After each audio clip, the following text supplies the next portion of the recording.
Hello my friends, thank you for joining me on this journey towards gaining the Amazon Web Services Certified Solutions Architect Associate certification. And this is second session that we are hosting, and objective of the session is to take your first steps on AWS. I know that many of you are Linux administrators or Windows administrators, and directly jumping into theory is not something you like to do, but what you like to do is do some hands-on. So the first steps on AWS covers hands-on right from creating a new AWS account to having a complete WordPress environment running on AWS. Let's look at what we will be covering in this session. We'll register a new AWS account. We will create budgets for this AWS account that we have created, so that if our usage goes beyond a certain limit, we get warnings and then we are able to look into what's happening. We'll launch an EC2 instance. We'll assign an EIP, that is an elastic IP, to this instance. We'll configure the instance to be a LAMP server. We will configure as well as install phpMyAdmin. This is a graphical tool for you to manage your database, and it's very powerful, very beautiful. Makes it very easy for you to manage your database. We will then go ahead and install WordPress on top of this EC2 instance. Then we'll register a new domain using Route53. We'll purchase a new domain using Route53. We will configure the Route53 entry so that we are able to access our web server using our newly purchased domain. Then we'll go ahead and install a free SSL certificate on top of this domain, this server. And finally, we'll take an EBS snapshot so that we have a backup in case something goes bad from that point of time. We don't have to do all the steps again. We can restore from that backup and take things forward. So are you excited? All right, let's jump right into this AWS first steps.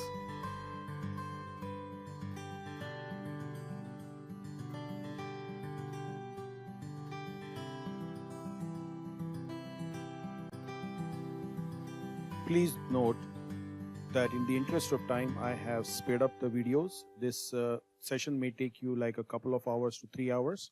So please be patient, and let's get started. All right, let's go ahead and register a new AWS account. Open your favorite browser and then search for Amazon Web Services.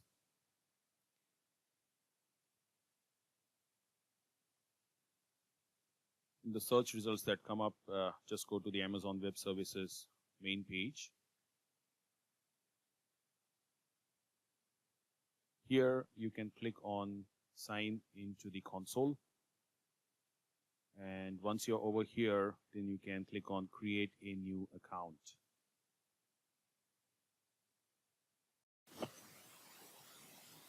You need to fill in all the information over here. So put in your email address, a password, and then an AWS account name of your liking. In my case, I've already created the email address, and then the AWS account name also I want like Your Church Online. So I put in the details. You have two options. You can open the AWS account as a professional account or as a personal account. The only additional field is that of a business name. And if you select India, you will be registered under Amazon Internet Services Private Limited. Put in your debit card, credit card information, and then we are waiting for the text message. So you can have a text message or a voice call. So put in all this information, click on verifying user, and then you will get a text message. And click into that message, verify the details, and that's it, man. Your identity is verified. Select the three plans you have. You have the basic, developer, and business plan. For us, we'll get started with the basic plan. But if you are opening this as a business account, it makes sense to have a business plan. From there on, your account is done. So all you need to do now is sign into the console. So click on the sign into the console button. Put in the email address, put in the password, click on sign in, and your fresh AWS account is ready and rocking.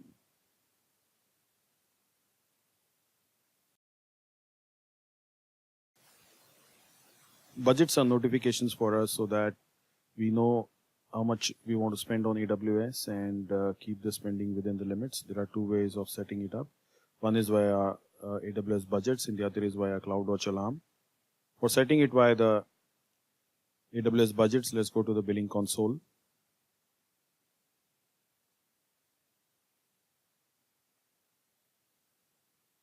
In here, we can go into budgets.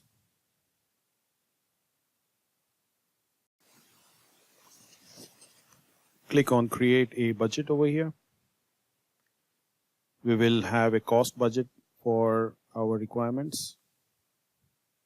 And for this example, let's say that we want to spend just 1,000 Indian rupees and we want to be notified if our monthly spend is going beyond 1,000 Indian rupees. So we can do that from here. As you can see, we can set up to 20,000 budgets per account, and the first two budgets that you set up are free of charge. So don't worry, you can go ahead and set up this budget free of charge. And if I have to look at 1,000 Indian rupees divided by 72, it's coming up to like 13.88 or $14. To be on the higher side, I'm going to set up a budget for $15. This will be a recurring budget every month. You can select all the options and keep them as it is and click on configure alerts.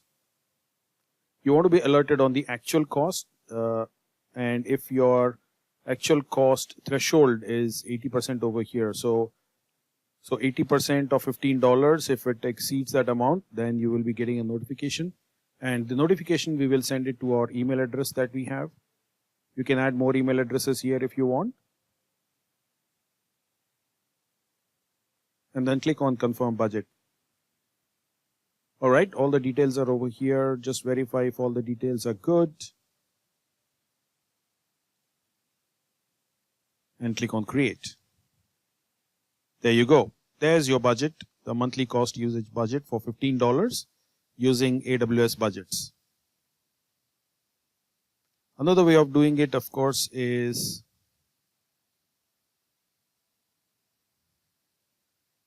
via a CloudWatch alarm. So for that, first of all, we have to set up our preferences. We have to select this option of receive billing alerts, as well as you can set this option of receiving free tier usage alerts. Any of your usage, if it exceeds the free tier, then you will be notified. So put in your email address and save your preferences.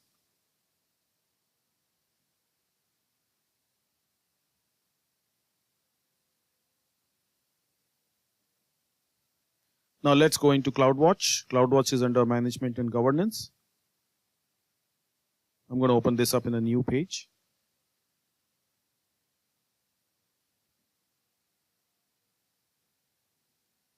Under CloudWatch, there's a billing section. So let's click on the billing section over here and then create an alarm. Again, you can see that you have like 10 free alarms and 1,000 free email notifications each month, which is part of your AWS free tier. The same that I did over there, I'm going to repeat the same values over here. So if my AWS total charges for the month exceeds $15, then I want a notification to be sent to my email address.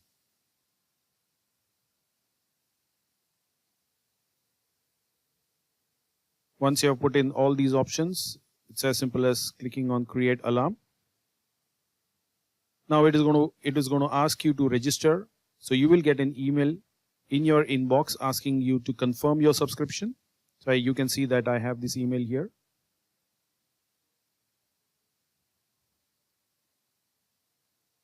And there's a confirm subscription button over there. Let me click on that. It opens up a new page and confirms to me that the subscription is good. My subscription ID and all the information is present over here. And you can see that there is now a tick mark next to that email address. You can view on the alarm. In the beginning, it just comes up with insufficient data, but then it will start populating all that information over there.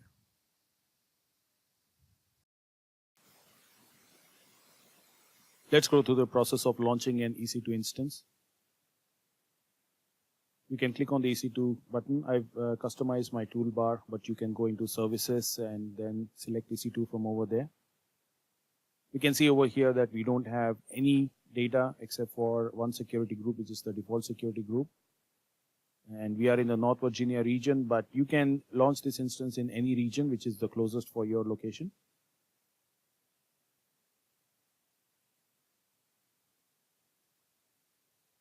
Click on the launch instance button to start the process. You can see that we have a variety of images, server images for us, also called as Amazon machine images. So we have Amazon Linux 2, SUSE, Red Hat, Ubuntu, got a bunch of Windows also options over here. For our requirement, we're going to go ahead with the Amazon Linux 2 AMI, and I'm going to select the 64-bit x86 architecture.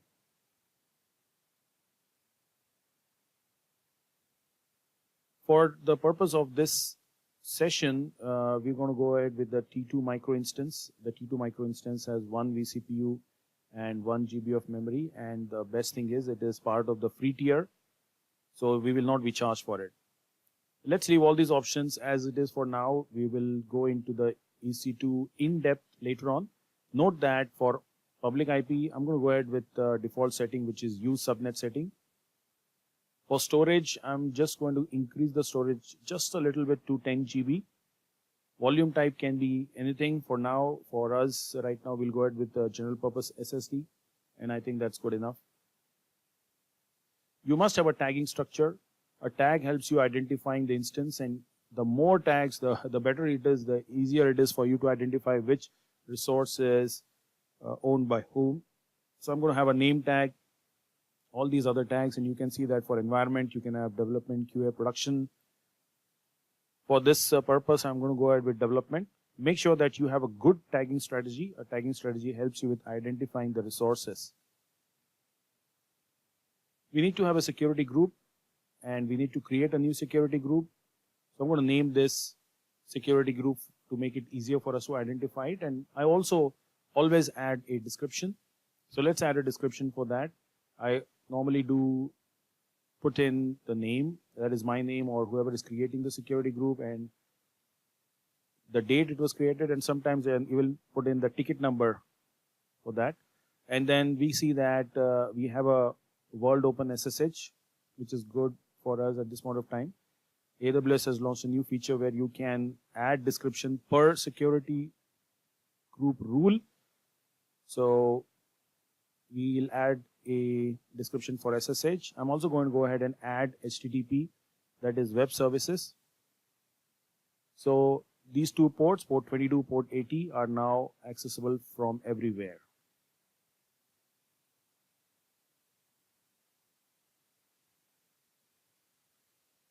All right, looks like we have all the information in place here.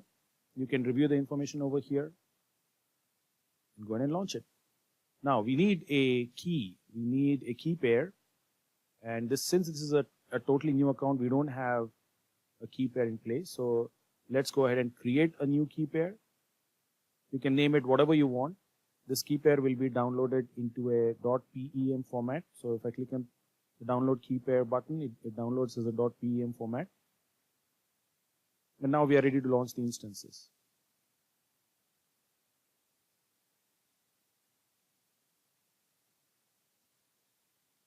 So we can see that the instance is launching. I got the instance ID already.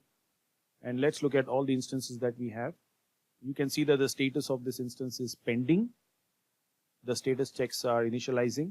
So we are waiting for the instance to be built. This is going to take some time. I'm going to speed it up. So now the instance is up and running. The status checks are clear. 2 of 2 status checks are good. We can also see that we got a public DNS name, and we also have a public IP around here.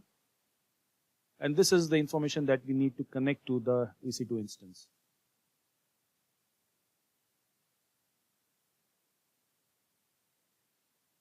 So for connecting, what we're going to use is a tool called as PuTTY.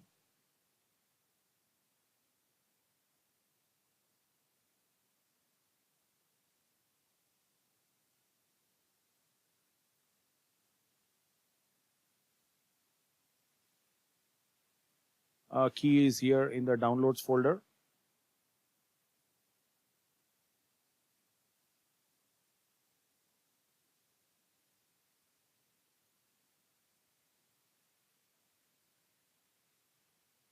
And to download PuTTY, if you are not familiar with PuTTY, what you can do is you can search for PuTTY download. It's actually the second link, not the first one. So the latest version at the point of this video is 0.70. You can download PuTTY as an installable. So it's available as a 32-bit installable, 64-bit installable, or you can download the components one by one. Or what we need for now for converting the key is a tool called as PuTTY Gen. So you can download it over here. I'm going to launch PuTTY Gen here.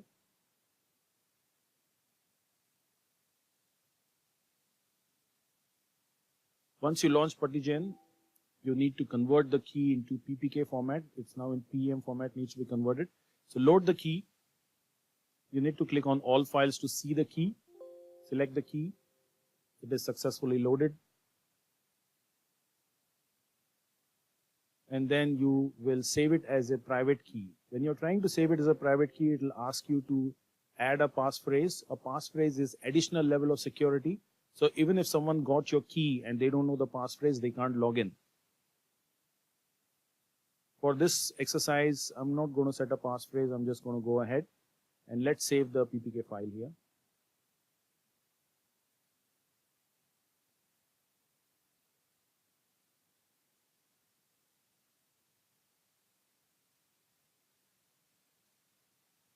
And there you have it. It's done. The file has been converted and it's ready for our use. Let's launch Apache. And let's take all this information from here, from this page, the EC2 console. So the first information I'm going to take is the public IP. So let's take that information and let's put that information over here.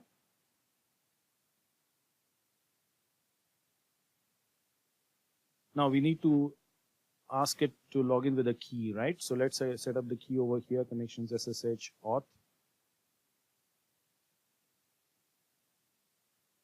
Click on browse, select your PPK file. Remember, it uses the PPK format. Okay, go back to the session window. And what we'll do is we'll save this session. So give it a name for you to remember. I'm going to call it web server, YCO web server 01 so that I remember it. And let's save this. That's it. Right, let's open that. And it's going to give you this information. It's going to say that the fingerprint verification, this is another level of security for Linux. We know that this is a good server. This is our own server. For logging in, we need to set up a name, and the name, the username for this instance is EC2-user. Now to make it even easier, what you can do is instead of typing that username again, you can edit your configuration and you can add this information in the host name section. So EC2-user add and then the IP address, save that configuration. And when you open it, the next time you don't need to put in the username, it's added for you. Great.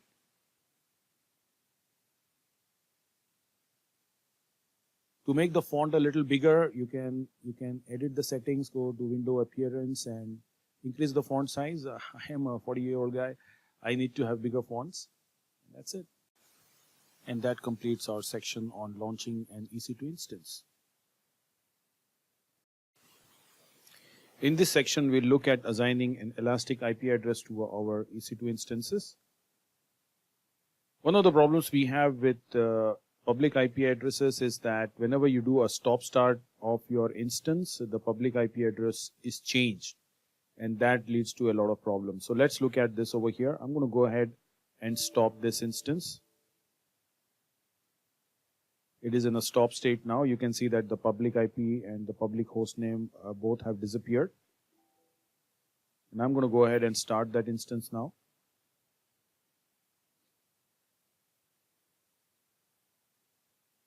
Once the instance is started, you can see that the IP address, the public IP that it had, is different now. So if I go into PuTTY, and I already had that session set up in PuTTY, and I try to log in with that save session which had the old IP address. I can't log in. To overcome this problem, what we need to do is that we need to assign it an elastic IP address. An elastic IP address is there with us, and we can assign that elastic IP address to any instance that we want, and it kind of adds like a permanence to our instances. To assign an elastic IP address, you can come over here in the dashboard to elastic IP addresses. We don't have any IP address, so we're going to ask for an IP address to be allocated from the Amazon pool. This is the IP address that is allocated to us. Let's go ahead and assign that IP address to our instance. So search for your instance, because we have only one instance over here, that should be the one which is visible for you.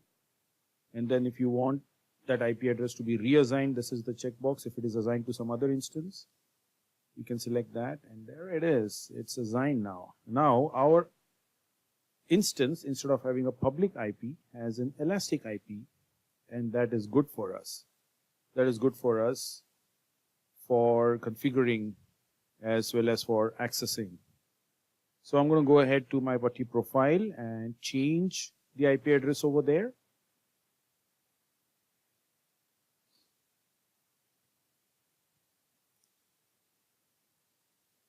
That's it. You can see this generic warning because the IP address has changed, the fingerprint has changed, and I'm able to log in. Now that the instance is good, we got the IP assigned, let's go ahead and make it a LAMP server. For that, we'll follow the AWS official documentation. So let's search for this keyword AWS EC2 LAMP.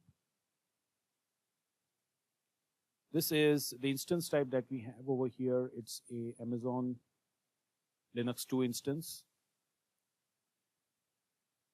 So let this page load, and then you can see that there are two documentation. One is for the Amazon Linux 2 and the other one is for Amazon Linux AMI. So what we want to do is that we want to install an LAMP on Amazon Linux 2. Okay, so this is the right documentation. All the links will be provided in the description. So, all right, step number 1, connect to your instance. We are good. We already have a session which is up and running. Let's go ahead and follow these steps and update it. So you don't even need to type the commands. You can click on that copy button, copy it, and then when you come back to the putty, you can right click over there. Once you right click, it automatically pastes that command over there. All you have to do is press enter. So no chances of making a mistake. And df-h will show you the free space. I can see that I've got around 8.8 GB of free space available on this disk, and that's good enough for me to complete the exercise. Next step is installing all these components that we have. So let's follow these steps one by one and go ahead and complete the installation. Once again, you know, I might be speeding up things over here. For you, it might take more time. So please feel free to pause the video and then go through the steps one by one. Again, as I said, the documentation is available in the description. You can open the documentation and follow that, or you can follow this video.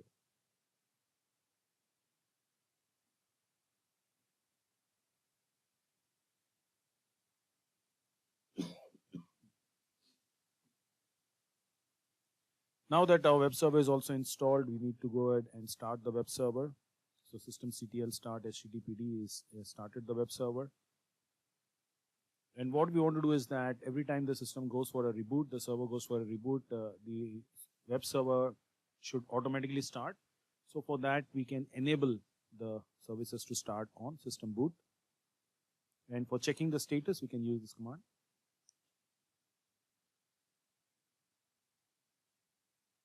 Let's see if our web server is responding, right? So I'm going to take the IP address, put in http:// and put in the IP address over here. And that's it. I mean, I can see the test page. The page is loading, which means that my web services is up and running. Let's scroll down and see the additional steps that we need to be taking. So we want to use the EC2 user account for managing the web component, so we need to make some modifications to users and groups to be able to do that. So let's follow those command sequences and complete that modification.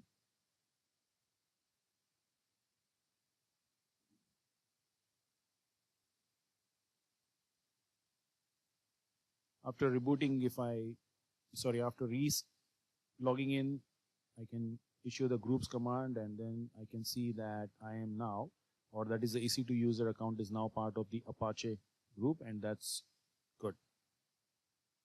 We need to set a bunch of permissions to files and folders, so let's follow those sequences.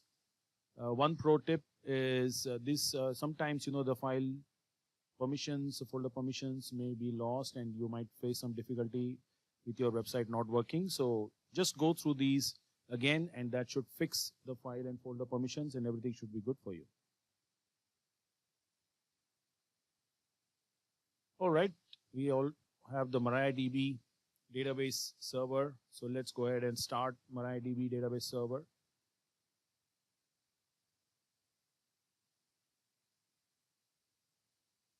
And we need to make it a little bit secure because it starts without root password and other security enhancements. So just follow these step by step. Right now there's no root password, so just press enter. You want to set the root password, yes, and then type in your password over there. I would recommend making it a simpler password with uppercase, lowercase, as well as numbers. Try and avoid too many alphanumeric characters over there. So remove anonymous users, disallow root login remotely, yes. Okay, all these make your database more secure. And as we've done with the HTTPD, that is the web server, we also want the database server to start when the system restarts.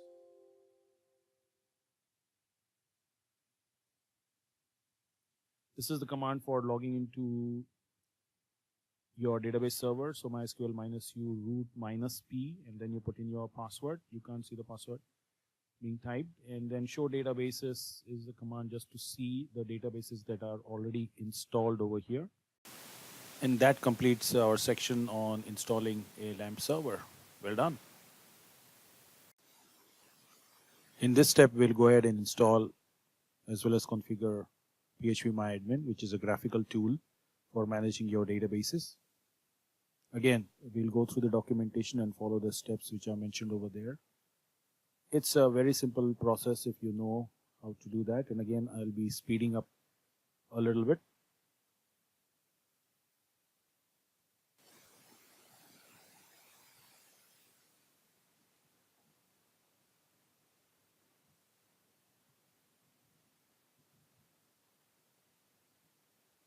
Make sure that you are in the root folder for your web server, that is var www.html. And we need to download this phpMyAdmin component.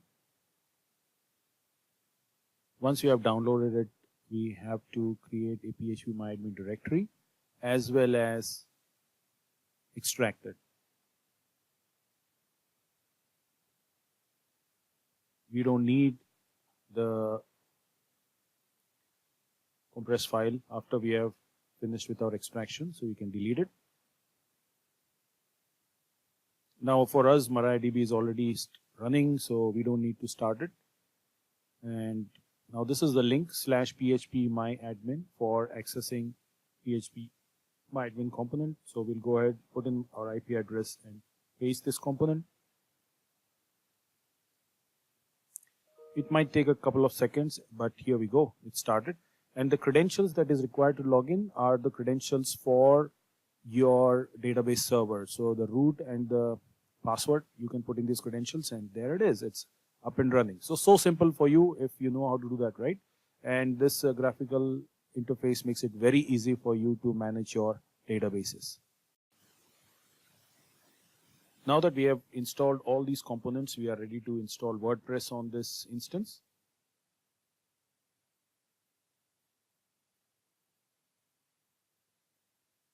Again, let's search for this keyword, right? EC2 WordPress, and go to the official documentation. This is a different documentation. The earlier one we were looking at was for installing LAMP, and this one is for installing WordPress. And since we are using the Amazon Linux 2, we don't have like a separate set of instructions for Amazon Linux 2 or Amazon Linux. We just have to follow this.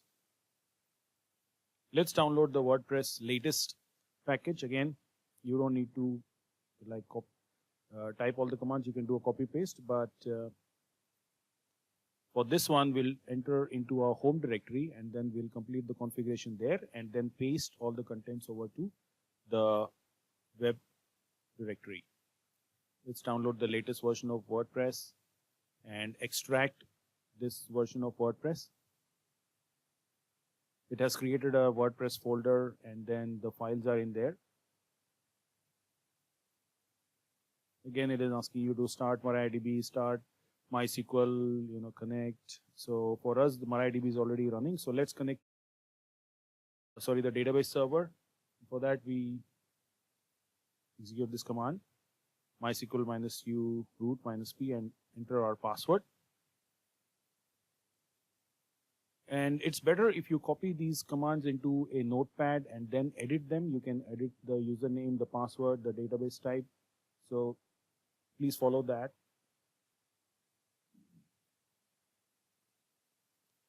For us, what I'm going to do is that I'm going to edit the database user account as well as change the password.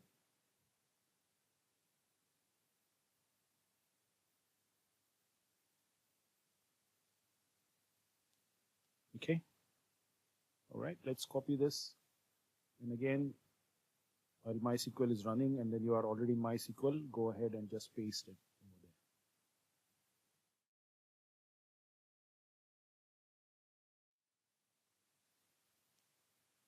We need to create a separate database for WordPress. So let's again copy the command and paste it.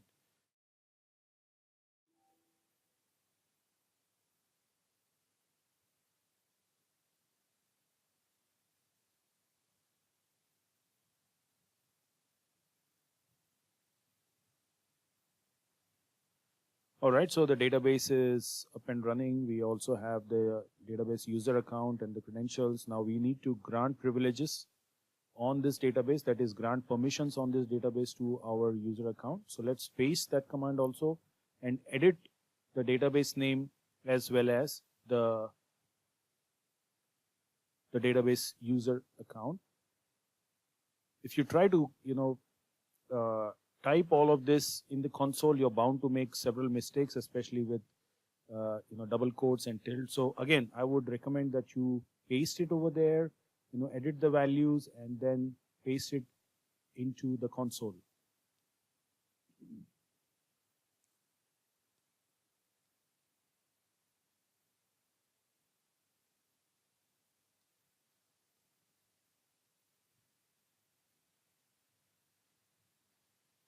Okay, as long as you are getting this query okay, that means you're good. We need to flush the privileges so that the changes are picked up. And that's about it for here.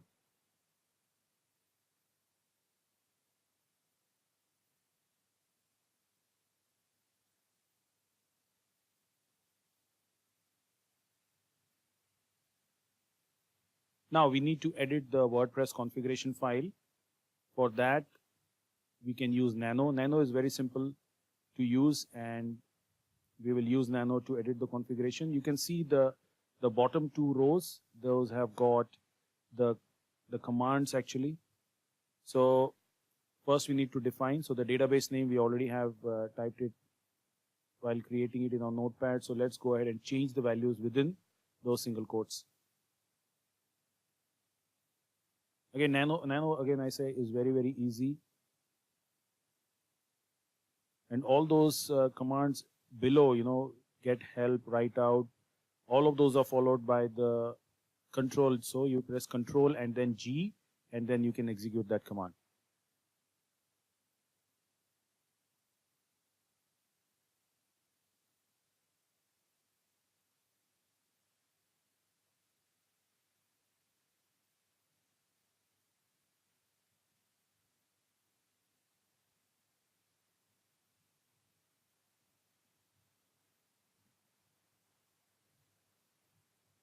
Now we need to add salt over here, and for that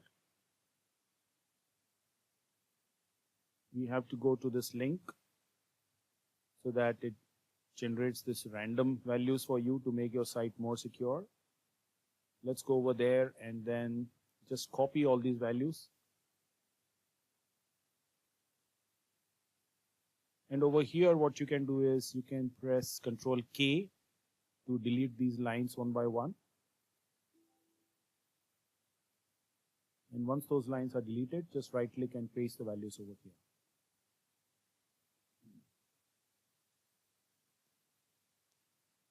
Okay, I think we've made all the necessary changes. So save your file and exit your text editor. So press Ctrl X. It'll ask you to save and just press Y and then enter, and that's it. Your configuration file is good. Now this configuration that we have created, we need to copy it over to the root of our web server, that is /var www.html. Once that is completed, we need to allow WordPress to use permalink. So this means we need to make some changes to our web server configuration.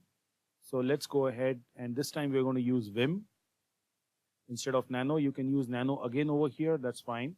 And press / and just search for this allow override. Okay, you can see there is one allow override here, but that directory is /. What we are looking for is the directory has to be /var www.html, which is exactly what we have over here. So this is the value we need to change. So I press I for insert, and then allow override all. Linux admins, please forgive me. This is for people who are not so familiar with Linux, so please forgive me if I'm rambling on. :WQ will save it. You press escape 2 times and then press :WQ and it saves it. And these are the commands you must run to fix the permissions. Otherwise, you won't be able to work with WordPress. You won't be able to install themes. You won't be able to do any customization. Nothing will happen. So we need to change the permissions. And these are the commands that we will execute to run those permissions. Remember, so we already had executed some of these commands when we were installing LAMP, but these are permissions for WordPress. So every time you are having an issue, you're not able to install a theme, please make sure that you come back over here and then you change the permissions accordingly that we have over here, and that should take care of it.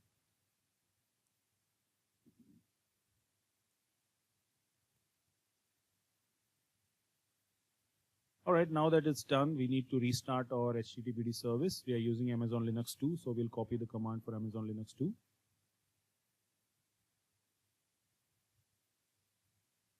Now when I come back and I just type in the IP address, it will redirect to my WordPress installation. So you can see that the link changed to a wp-admin /install.php, and these are simple instructions from here on to configure your WordPress.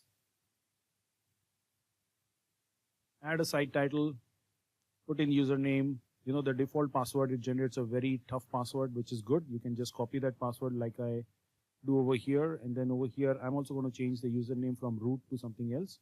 I'll copy this password and keep it in memory, and you should also note it down in your text pad or some other place where you have kept all this information. Please put in your email over here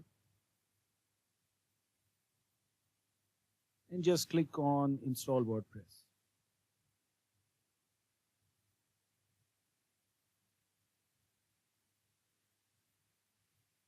Now when you're logging in, put in your username and then your password. You paste the password over there. See, I didn't paste the password. It took up some other password, and now, all right, here we go. WordPress is installed and ready for you. Now just if you click on that button and then click on visit site, this is how your site looks to your end users. For you, that is the console, but for the users, this is the page. Well done, wonderful.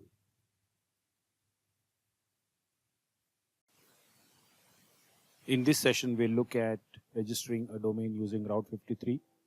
You can purchase a domain outside of AWS, that is GoDaddy or other places, and you can also purchase a domain inside of AWS using Route 53. Let's go to Route 53 over here. We already have our web server, and the web server is running on an IP address. It does not have a URL like www.yourchurchonline.com. So let's go ahead and see if this domain is available. I think this domain is not available. It's already was acquired by someone and now it is free, but I don't think I can purchase it from Route 53, but let's give it a chance. So Route 53 is available under networking and content delivery. Let's open that in a new tab. We can see here that domain registration is the fourth option which is available.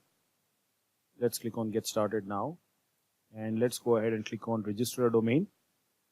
And let us see if our domain is available to purchase.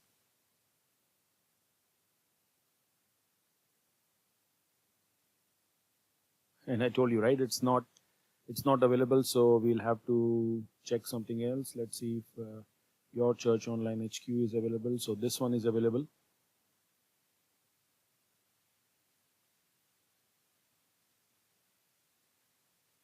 Click on Continue.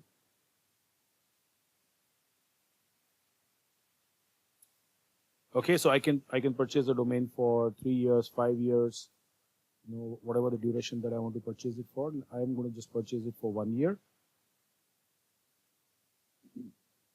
Fill in all the registration information, and then it'll ask you to check your contact details.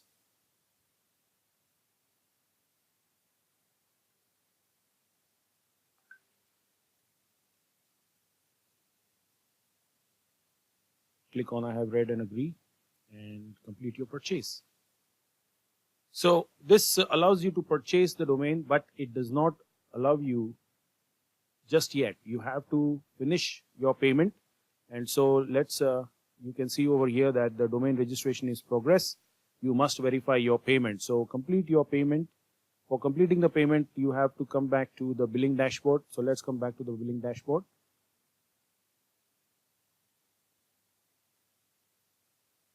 And this 1019 is the amount actually for purchasing the domain. See this under registrar, I can see that this is the registration cost, including the GST charges.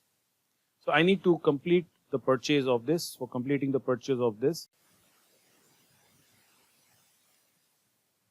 click on Payment Methods.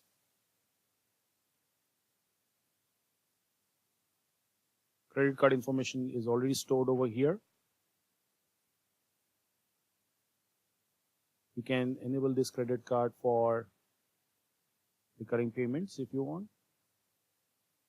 Need to provide additional information like the CCV of your credit card. Click on Make Payment. And here you can see the payments due information that it is showing. Click on Pay Now. Select your credit card and then you have to put in some additional information. Again, this time I have to put in the PIN.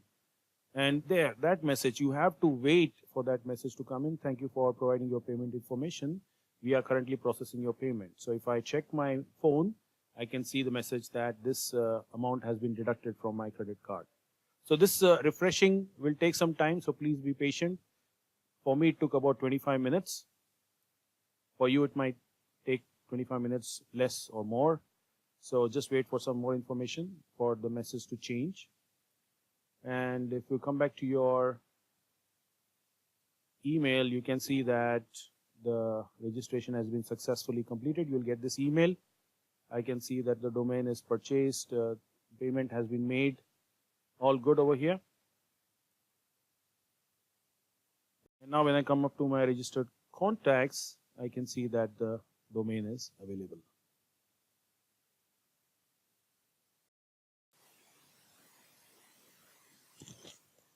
Now that we have our domain purchased, let's go ahead and configure the entries. So we have the yourchurchonlinehq.com domain purchased. We already have the web server which is running. We need to make the entries for that. So in Route 53, Under hosted zones, you can see this zone. And let's go ahead and copy the public IP, the elastic IP which we have assigned to this instance. Click on create a record set, and the Apex record, you don't need to type anything, keep it blank and just paste the IP address over there, save it, and create another record set, this time for www. Paste the entry, create. That's it, we are done, right? We've got the entries created, the domain purchased, all good over here. Let's check using the NSLOOKUP command if the changes that we've made to our DNS are in place. So I'm going to use the Google server here for querying. So server 8888 is the Google server. And let me type my domain. And I can see the IP address which is assigned to it.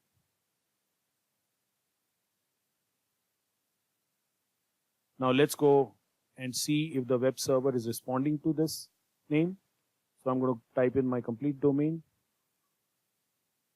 press enter, and I can see the WordPress page. So good.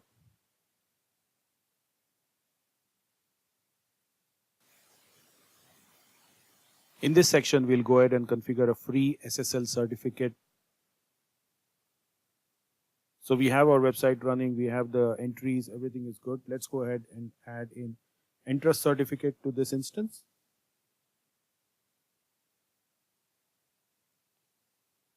Again, all the steps are mentioned in the documentation. So let's go down. So to enable SSL TLS on the server, we first need to install a specific component. That's mod SSL.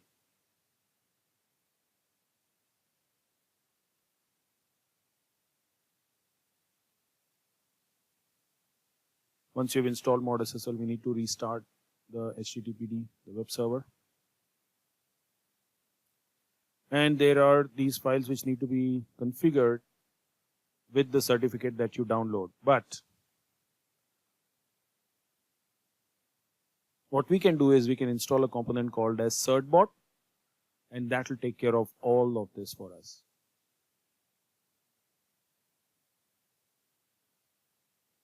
So click on this appendix, Let's Encrypt with CertBot on Amazon Linux 2. Amazon Linux never actually officially supported the CertBot, but Amazon Linux 2 has got support. So let's follow the steps mentioned in this documentation.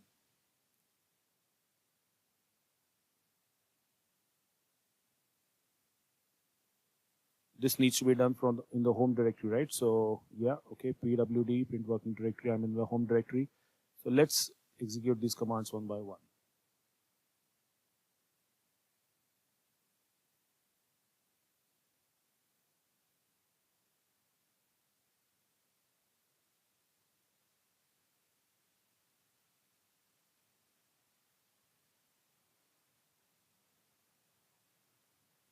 The documentation link, of course, is there in the YouTube video description. You can keep the document open and go through the steps over there.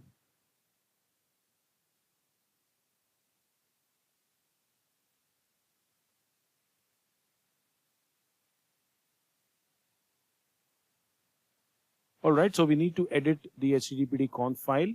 We need to add this virtual host configuration in there. And again, we'll use our favorite editor, Nano. To search for this content, you can type Control W. So I'm just searching with 80 over here. And now that I have, I'm just going to copy and paste this section over there.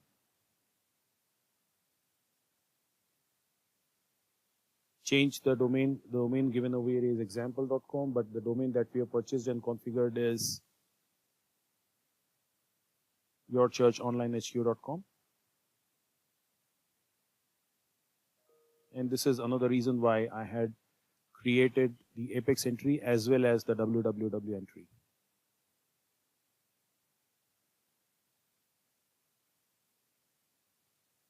Okay, you can press Ctrl X, save this configuration, and we need to restart HTTPD service so that it can pick up these changes.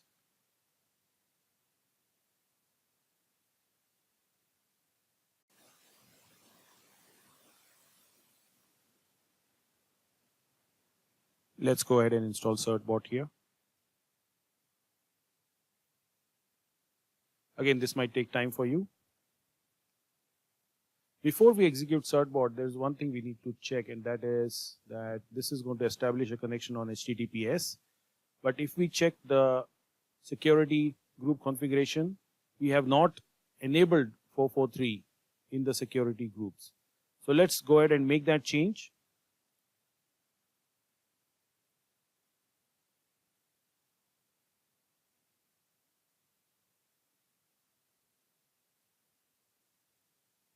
We'll open this again for the entire world.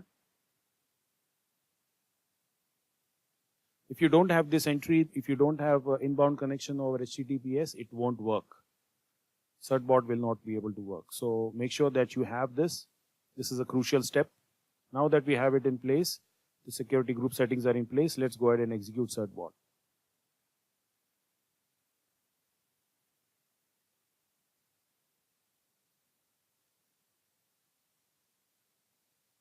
This email address is for notices, so it will send you information about the certificates and other information that you require.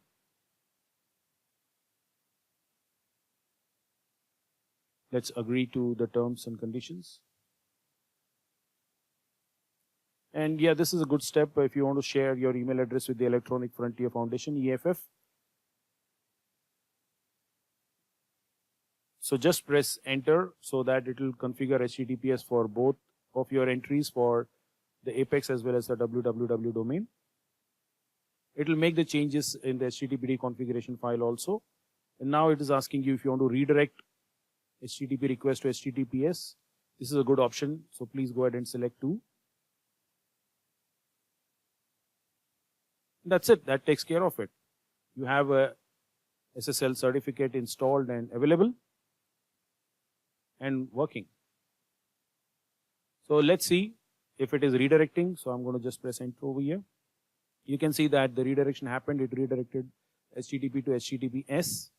And if I click on this and get the certificate information, you can see that the certificate is valid for roughly a month or so, I think about 90 days or so. So what you need to do is you need to automate the CertBot. So by default, whenever the CertBot runs, it refreshes your certificate, it renews the certificate. So let's add this entry to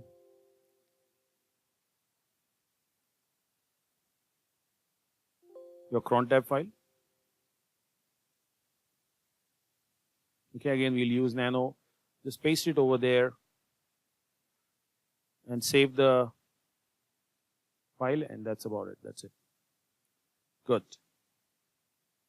We need to restart the crond service, so let's go ahead and restart the crond service also, and that will pick up the changes that we've made.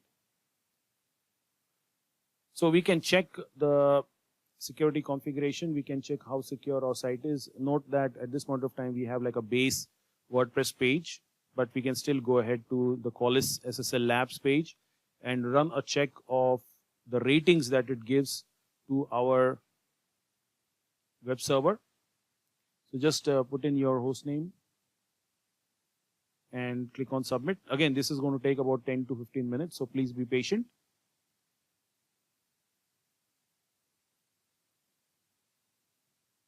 And wow, I got an A rating for my domain. This is good.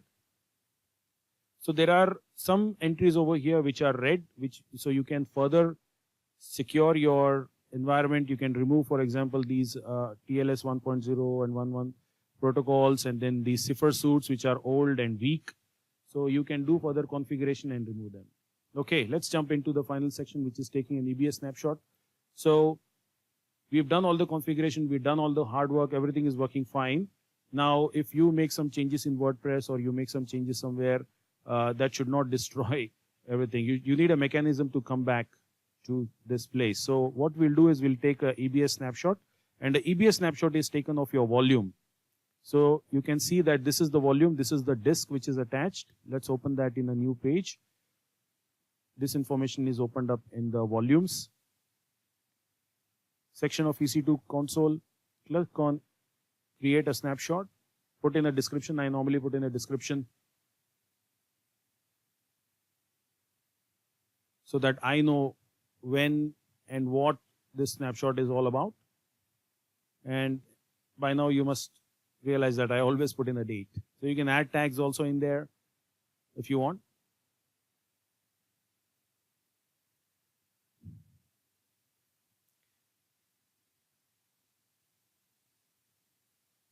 Once you have put all this information, you can start the snapshot process. And you can see the progress right now is 0%. So the snapshot is getting built.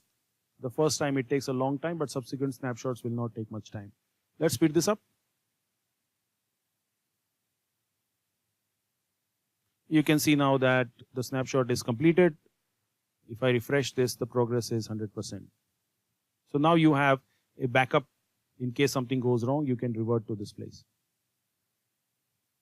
So thank you very much for staying with me. Thank you for your patience. Thank you for taking care of this entire exercise. As I had promised you, we started with having having started a blank AWS account, all the way to creating a complete WordPress with DNS entries, with free SSL certificates, everything. This is a completely functional website, and the only charges we paid throughout this exercise was purchasing the domain. That's all. Everything else is free. Some of the elements are under the free tier, and some of them are, like the free SSL certificate. You don't pay for that. So thank you very much for holding on, and I would request you to like this video if this provided you a ton of information. I request you to subscribe so that you are kept abreast of new videos as I'm uploading in the complete AWS Certified Solutions Architect course. And what I'm going to tell you is keep on practicing again and keep on moving. I'm pretty sure that with the help of these videos and with all the information that you gather, you will be able to conquer and you'll be able to attain the AWS Certified Solutions Architect certificate. Cheers. Thank you.